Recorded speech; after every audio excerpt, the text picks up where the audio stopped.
নমস্কার বন্ধুরা, শ্রীধাম শ্রীরাঙ্গন ইউটিউব চ্যানেলের পক্ষ হতে আপনাদের সকলকে জানাই অভিনন্দন। আমাদের এই চ্যানেলে পাবেন গীতা শিক্ষা, শ্রীমদ্ ভাগবত পাঠ, বিভিন্ন মঠ মন্দির পরিচিতি সহ সনাতন ধর্মের অনেক অজানা তথ্যসমূহ। বন্ধুরা, আষাঢ় মাসটি যেন আমাদের 12 বছরের সেরা মাস হতে চলছে। ভাবছেন কেন বলছি? আপনিই বলুন তো, এত ব্রত পূজা পার্বণ অন্য কোনো মাসে হয় কি না? রথযাত্রা, অম্বুবাচী, বিপত্তারিণী ব্রত পূজাসহ বিবিধ। সবচেয়ে আশ্চর্যজনক হচ্ছে এই মাসে 3টি একাদশী পড়েছে, যা অন্য মাসগুলোতে তেমন দেখা যায় না। বন্ধুরা, আমরা আপনাদের বলতে যাচ্ছি আষাঢ় মাসের দ্বিতীয় একাদশী ব্রত মাহাত্ম্য ও সময়সূচি। নাম শয়ন একাদশী, বার বুধবার, বাংলা 16 আষাঢ় 1427, 1 জুলাই 2020। পারণ পরদিন তথা বৃহস্পতিবার, বাংলাদেশ সময় 9:56 এবং ভারত 9:26 মধ্যে। বন্ধুরা, আশা রাখি একাদশী নিয়ে আপনারা অনেকেই জানেন, তারপরও সামান্য আলোচনা রাখছি। আমরা যেমন 1, 2, 3, 4 ইত্যাদি সংখ্যা করে গুনি, কিন্তু গ্রহ নক্ষত্রের ক্ষেত্রে তা প্রথমা, দ্বিতীয়া, তৃতীয়া ইত্যাদি নামে খ্যাত। জ্যোতিষ বিজ্ঞান মতে পৃথিবীর চতুর্দিকে একবার প্রদক্ষিণ করতে চন্দ্রের সময় লাগে 28 দিন। চন্দ্র পৃথিবী ঘূর্ণনের ফলে চন্দ্র ক্রমশ দৃশ্যমান হতে হতে 15 দিনের সম্পূর্ণ দৃশ্যমান হয়, যাকে আমরা বলি পূর্ণিমা, এবং পরবর্তী 15 দিন পর সম্পূর্ণ অদৃশ্য হয়, যাকে অমাবস্যা বলে। যে একক সময়ে চন্দ্রের এরকম হ্রাস বৃদ্ধি ঘটে তাকে প্রতিপদ, দ্বিতীয়া আদি তিথি বলে। অমাবস্যার পরের দিন অর্থাৎ প্রতিপদ থেকে পূর্ণিমা পর্যন্ত 15 দিন শুক্লপক্ষ, এবং পূর্ণিমার পরের দিন অর্থাৎ প্রতিপদ থেকে অমাবস্যা পর্যন্ত 15 দিন কৃষ্ণপক্ষ নামে পরিচিত। হিন্দু ধর্মমতে একাদশী ব্রত অবশ্য পালনীয়। শ্রী চৈতন্য মহাপ্রভু তার লীলাবিলাসের প্রথম থেকেই একাদশী উপবাসের প্রথা প্রবর্তন করেছিলেন। শ্রীলজীব গোস্বামী তার ভক্তি সন্দর্ভ গ্রন্থে স্কন্দপুরাণে একটি উদ্ধৃতি দিয়ে বলেছেন, যে মানুষ একাদশীর দিন শস্যদানা গ্রহণ করে সে তার পিতামাতা, ভাই এবং গুরু হত্যাকারী। সে যদি বৈকুণ্ঠ লোকেও উন্নতি হয়, তবু তার অধঃপতন হয়। বন্ধুরা, শয়ন একাদশীর এই তিথিটি মহৈকাদশী, প্রথম ঐকাদশী, পদ্ম একাদশী, দেবশয়নী একাদশী, দেবপথী একাদশী বা আষাঢ়ী একাদশী বা আষাঢ়ী নামেও পরিচিত। হিন্দু ধর্মের বৈষ্ণব সম্প্রদায়ের কাছে এই দিনটি বিশেষ গুরুত্বপূর্ণ। এই দিন বিষ্ণু ও লক্ষ্মীমার পূজা করা হয়। সারা রাত্রিব্যাপী কীর্তন অনুষ্ঠিত হয়, ভক্তরা উপবাস করেন এবং চতুর্মাস্য নামক 4 মাসব্যাপী ব্রতের সূচনা করা হয়। হিন্দু বিশ্বাস অনুসারে এই দিন বিষ্ণু ক্ষীরোদ সমুদ্রে তার শেষ নাগের শয্যায় নিদ্রা যান। এই জন্য এই তিথিকে দেবশয়নী একাদশী বা হরিশয়নী একাদশী বা শয়নী একাদশী বলা হয়। 4 মাস পর কার্তিক মাসের শুক্লপক্ষের একাদশী তিথিতে নিদ্রা থেকে উত্থিত হন। শয়নী একাদশী থেকে প্রবোধিনী একাদশী পর্যন্ত 4 মাস সময়কাল চতুর্মাস্য নামে পরিচিত। এটি মূলত বর্ষাকাল। এই দিন ভক্তেরা বিষ্ণুকে তুষ্ট করতে চতুর্মাস্য ব্রত পালন করেন।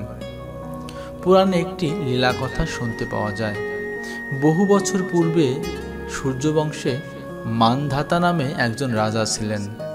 তিনি ছিলেন সত্য প্রতিজ্ঞ এবং প্রতাপশালী চক্রবর্তী রাজা। প্রজাদের তিনি নিজের সন্তানের মতো পালন করতেন।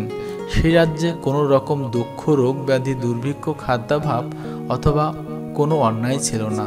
এইভাবে বহুদিন অতিবাহিত হলো, কিন্তু একসময় দুর্বিপাকে টানা 3 বছর সে রাজ্যে কোনো বৃষ্টি হলো না। দুর্ভিক্ষের ফলে সেখানে দেবতাদের উদ্দেশ্যে দান মন্ত্রের সোয়াহা, সোয়াধা ইত্যাদি শব্দ বন্ধ হয়ে গেল, এমনকি বেদ পাঠও ক্রমশ বন্ধ হলো। তখন প্রজারা রাজার কাছে এসে বলতে লাগলেন, মহারাজ, দয়া করে আমাদের কথা শুনুন। শাস্ত্রে জলকে নার বলা হয়, আর সেই জলে ভগবানের অয়ন অর্থাৎ নিবাস, তাই ভগবানের এক নাম নারায়ণ। মেঘরূপে ভগবান বিষ্ণু সর্বত্র বাড়ি বর্ষণ করেন। সেই বৃষ্টি থেকে অন্ন এবং অন্ন খেয়ে প্রজাগণ জীবন ধারণ করেন। এখন সেই অন্নের অভাবে প্রজারা ক্ষয়প্রাপ্ত হচ্ছেন। অতএব হে মহারাজ, আপনি এমন কোনো উপায় অবলম্বন করুন যাতে আপনার রাজ্যে শান্তি এবং কল্যাণ সাধন হয়। রাজা মান্ধাতা বললেন, তোমরা ঠিকই বলেছ। অন্ন থেকে প্রজার উদ্ভব, অন্ন থেকেই প্রজার পালন। তাই অন্নের অভাবে প্রজারা বিনষ্ট হন, আবার রাজার দোষেও রাজ্য নষ্ট হয়। আমি নিজের বুদ্ধিতে আমার কোনো দোষ খুঁজে পাচ্ছি না, তবুও প্রজাদের কল্যাণের জন্য আমি আপ্রাণ চেষ্টা করব। তারপর ব্রহ্মাকে প্রণাম করে রাজা সৈন্যসহ বনে গমন করলেন। সেখানে প্রধান প্রধান ঋষিদের আশ্রমে ভ্রমণ করলেন। এভাবে তিনি ব্রহ্মার পুত্র মহা তেজস্বী অঙ্গিরা ঋষির সাক্ষাৎ লাভ করলেন। তাকে দর্শন মাত্রই রাজা মহানন্দে ঋষির চরণ বন্দনা করলেন। মুনিবর তাকে আশীর্বাদ ও কুশল জিজ্ঞাসা করলেন। রাজা তখন তার বনে আগমনের কারণ সবিস্তারে ঋষির কাছে জানালেন। ঋষি অঙ্গিরা কিছু সময় ধ্যানস্থ থাকার পর বলতে লাগলেন, হে রাজন, এটি সত্য যুগ। এই যুগে সবাই বেদপরায়ণ এবং ব্রাহ্মণ ছাড়া অন্য কোনো তপস্যাদি করেন না। এই নিয়ম থাকা সত্ত্বেও এবসূত্র রাজ্যে তপস্যা চলছে, আর তার এই অকার্যের জন্যই রাজ্যের এই দুর্দশা। তাকে হত্যা করলেই সকল দোষ দূর হয়ে যাবে।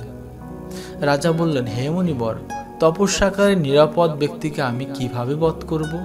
আমার পক্ষে সহজসাধ্য অন্য কোনো উপায় থাকলে আপনি দয়া করে আমাকে বলুন। তদুত্তরে মহর্ষি অঙ্গিরা বললেন, আপনি আষাঢ় মাসের শুক্লপক্ষের শয়নী নামে প্রসিদ্ধ একাদশী ব্রত পালন করুন। এই ব্রতের প্রভাবে নিশ্চয় রাজ্যে বৃষ্টি হবে। এই একাদশী সর্বসিদ্ধি দাত্রী এবং সর্ব উপদ্রব্য নাশকারিণী। হে রাজন, প্রজা ও পরিবারবর্গ সহ আপনি এই ব্রত পালন করুন। মুনিবরের কথা শুনে রাজা নিজের প্রাসাদে ফিরে গেলেন। আষাঢ় মাস উপস্থিত হলে রাজ্যের সকল প্রজা রাজার সঙ্গে এই একাদশী ব্রতের অনুষ্ঠান করলেন। ব্রতের প্রভাবে প্রচুর বৃষ্টিপাত হলো। কিছুকালের মধ্যেই অন্নাভাব দূর হলো। ভগবান ঋষিকেশের কৃপায় প্রজারা সুখী হলেন। এ কারণে সুখ ও মুক্তি প্রদানকারী এই ব্রত পালন করা সকলের অবশ্য কর্তব্য। ভবিষ্যত্তর পুরাণে যুধিষ্ঠির শ্রীকৃষ্ণ তথা নারদ ব্রহ্মার সংবাদ রূপে এই মাহাত্ম্য বর্ণিত হয়েছে। তো বন্ধুরা, আপনারা অবশ্যই আপনাদের মঙ্গলার্থে একাদশী ব্রত পালন করুন এবং ঘরে বসে সকলে ভগবানের গুণগান করুন। নমস্কার।